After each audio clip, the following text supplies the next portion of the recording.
I always thought birthdays were supposed to feel special. At least, that's what I'd seen in movies. Balloons, cake, people singing your name. But on the morning I turned 16, the only thing waiting for me was silence. Not the peaceful kind, but the heavy, echoing kind that makes you wonder if you've done something wrong just by existing. I woke up to the sound of laughter, but it wasn't coming from my room. It drifted up from the driveway, muffled by the thick curtains my mom insisted I keep closed. I peeked through a slit and saw my dad's car packed with my siblings. My older brother, Ethan, and my twin sisters, Chloe and Grace. They were all dressed up, hair slicked back, faces bright with excitement. Dad was loading a cooler into the trunk, and Chloe was waving a sparkly party hat out the window. I pressed my forehead to the glass, hoping someone would look up and remember me. No one did. I waited, thinking maybe they'd come back for me. Maybe they'd forgotten something, my favorite cake or the candles or even me. But the car pulled away, tires crunching over the gravel, and the laughter faded into the distance. I stood there, heart pounding, until the silence settled in again. That's when I saw the note. It was taped to the outside of my bedroom door, written in Chloe's loopy handwriting, but with words that didn't sound like her. "Stay out of sight, freak." 4 words underlined twice. No happy birthday. No explanation, just that. I stared at the note for a long time, trying to make sense of it.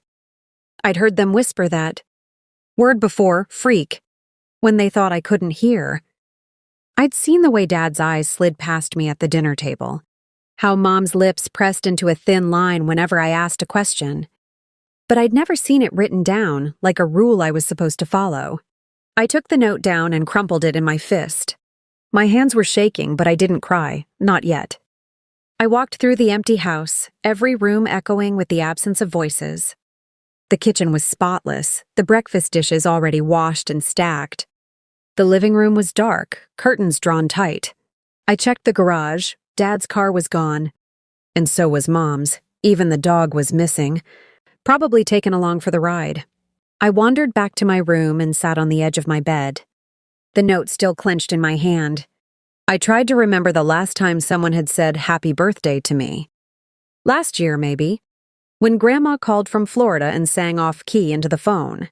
She'd died in January, and after that, the house had gotten even quieter. I looked at my phone. No messages. No missed calls. Just a single notification from a game I hadn't played in months. I scrolled through my contacts, thumb hovering over Mom's name, then Dad's, then Ethan's. I didn't call any of them. I already knew what would happen. Voicemail, or worse, a text telling me to stop bothering them. I tried to distract myself. I opened my laptop and scrolled through old photos, birthday parties from when I was little, all of us smiling, faces smeared with frosting. There was one from my 8th birthday, me and Chloe in matching dresses, Dad holding me on his shoulders. I looked so happy, so sure that I belonged. I closed the laptop. The silence pressed in again, thicker now. I lay back on my bed and stared at the ceiling, counting the cracks in the paint. I wondered if they'd even notice I was gone, if they'd come home and realize the house was too quiet, that something was missing. The hours crawled by. I tried to read, but the words blurred together. I tried to nap, but every time I closed my eyes, I saw the note, "Stay out of sight," freak burning behind my eyelids.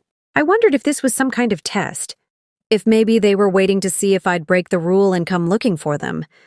By late afternoon, hunger gnawed at my stomach. I went to the kitchen and made a sandwich, eating it standing up, afraid to leave crumbs.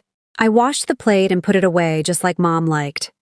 I checked the driveway every hour, hoping to see headlights, but the street stayed empty. As the sun started to set, the loneliness finally caught up to me. I sat on the floor of my room, knees pulled to my chest, and let the tears come.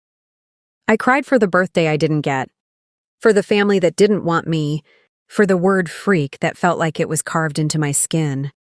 I cried until my throat hurt and my eyes burned, until I was empty and numb. That's when the doorbell rang. It was sharp and sudden, slicing through the silence like a knife. I froze, heart thudding in my chest. No one ever came to our house unannounced. I wiped my face on my sleeve and crept down the hallway, every floorboard creaking under my feet. I peeked through the peephole, expecting to see a neighbor or maybe a delivery driver, but it wasn't anyone I recognized at first. A woman stood on the porch, her hair pulled back in a tight bun, a stack of papers in her hand. She wore a navy blue coat, the kind that looked expensive, and her eyes were sharp and kind at the same time. She glanced at her watch, then looked straight at the door, as if she knew I was watching. I hesitated, unsure if I should open it. But something about her made me feel safe, like she was here for a reason. I unlocked the door and opened it just a crack. "Hello?" My voice was small, shaky.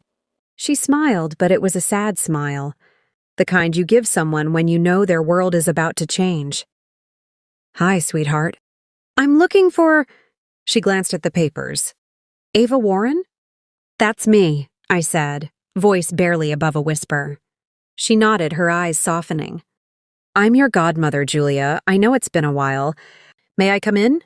I stepped aside, still clutching the crumpled note in my hand. Julia walked in, her heels clicking on the tile.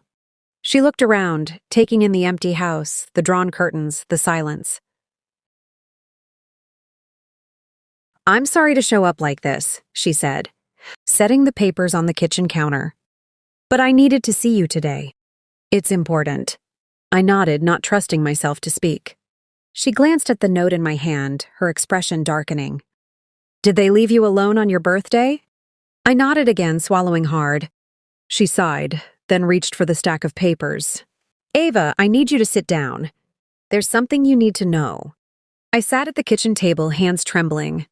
Julia slid the papers toward me, her eyes never leaving my face. "Your parents." "They made a decision. One that affects you and everything you thought you knew about this family." I stared at the papers, heart pounding. "What kind of decision?" Julia hesitated, then said quietly, "Your father signed away his rights.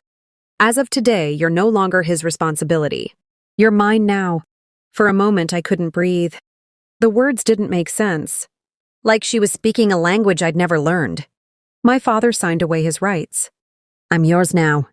I stared at Julia, waiting for her to laugh, to say it was a mistake, a joke, anything but the truth. But she just watched me, her eyes gentle, her hands folded on the table. I tried to speak, but my voice caught in my throat. He can't do that, can he?" Julia's face softened. "I know this is a shock, Ava. I wish I could say it was a mistake. But it isn't. Your father and I have been in contact for a while. He made it clear he didn't want to be responsible for you anymore. He signed the papers last week. Your mother agreed." I felt the world tilt beneath me. My parents had left me alone before, but this was different. This was permanent. This was abandonment, written in ink and notarized by strangers. I looked at the papers, the legal language blurring before my eyes. My name was there, printed in bold letters. Ava Warren. The date was today, my birthday.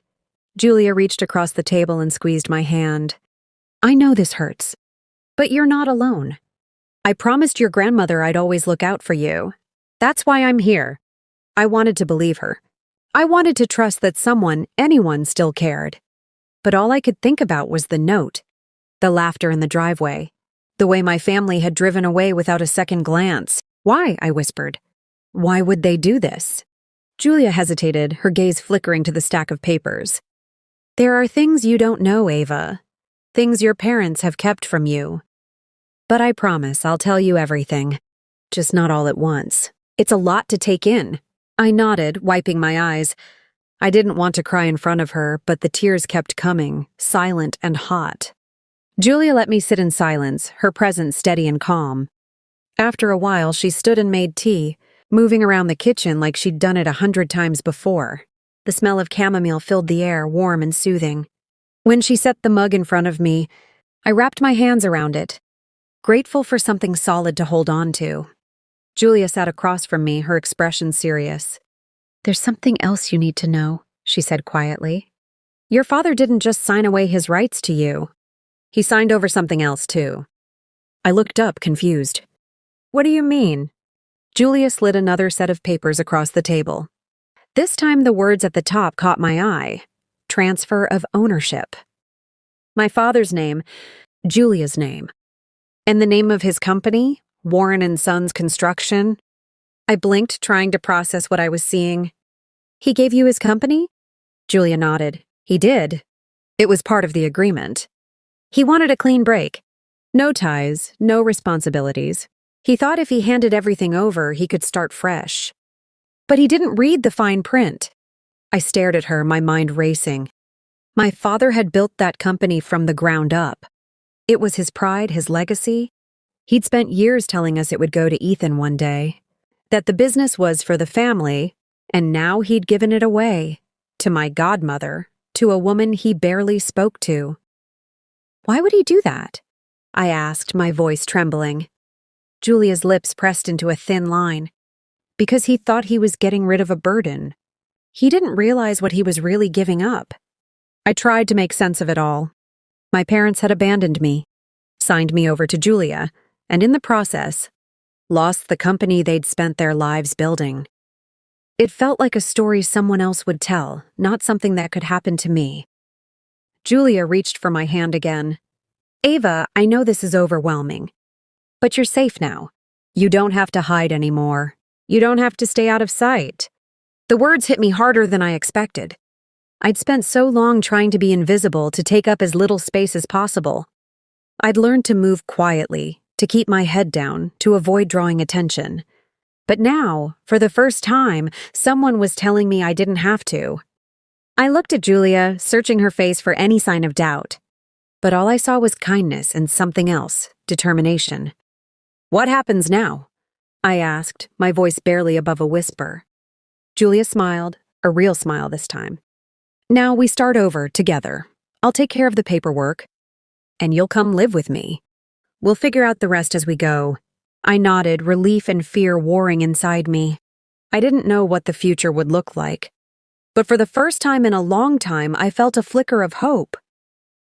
We spent the next hour packing my things. Julia moved quickly, efficient and calm, while I wandered from room to room, saying goodbye to the life I'd known. I paused in the hallway, staring at the family photos on the wall, smiling faces, arms wrapped around each other, a picture of happiness that had never quite been real. I took one last look at my room, the place I'd spent so many nights wishing for something better. Then I followed Julia out the door, the note still crumpled in my hand. As we drove away, I glanced back at the house. The lights were still off, the driveway empty. I wondered if my family would even notice I was gone. Julia must have seen the look on my face. You're not alone, Ava, not anymore. I nodded, holding back tears. I didn't know what tomorrow would bring, but I knew I wasn't invisible anymore. The drive to Julia's house felt like crossing into another world. The city lights blurred past the window, and every mile put more distance between me and the life I'd always known. Julia didn't say much, but her presence was steady, like she knew I needed quiet more than conversation. I watched the streetlights flicker across the dashboard, my mind racing with questions I was too afraid to ask. When we pulled into her driveway, I saw a porch light glowing, a welcome I hadn't realized I'd been missing. Julia helped me carry my bags inside, her house warm and filled with the scent of cinnamon and something baking. For the first time all day, I felt the tightness in my chest loosen just a little. She showed me to a guest room, my room now, she said, and left me to settle in. I sat on the bed, the notes still in my pocket, and tried to make sense of everything. My parents had left me, my siblings had forgotten me, and now I belonged to someone who actually seemed to care. It didn't feel real. I must have dozed off because the next thing I knew, Julia was knocking softly on the door. Ava, there's something you should see. I followed her to the living room where the TV was on, muted. A news ticker scrolled across the bottom of the screen. Local construction company changes hands amid family dispute. My father's company. Julia's name, my phone buzzed, messages from numbers I didn't recognize. And then from Ethan, Chloe, and even Dad. The first was from Ethan. What did you do? Dad's freaking out. Then Chloe. Why is everyone talking about you? What's going on? And finally, Dad. Call me now. I stared at the screen, my hands shaking. Julia sat beside me, her voice calm. The news broke faster than I expected. Your father didn't realize the transfer would be public record. People are asking questions. I swallowed hard. What do I say? Julia looked at me, her eyes kind but firm. You don't owe them anything, Ava, not after what they did. But if you want to talk, I'll be right here. I nodded, unsure. Part of me wanted to scream at them, to ask why I was never enough, why they could leave me so easily. Another part wanted to disappear, to let the world forget I ever existed. But as I sat there, surrounded by someone else's warmth, I realized I didn't have to choose. I could just be... The next morning, Julia made pancakes and let me sleep in. She didn't ask questions, didn't push.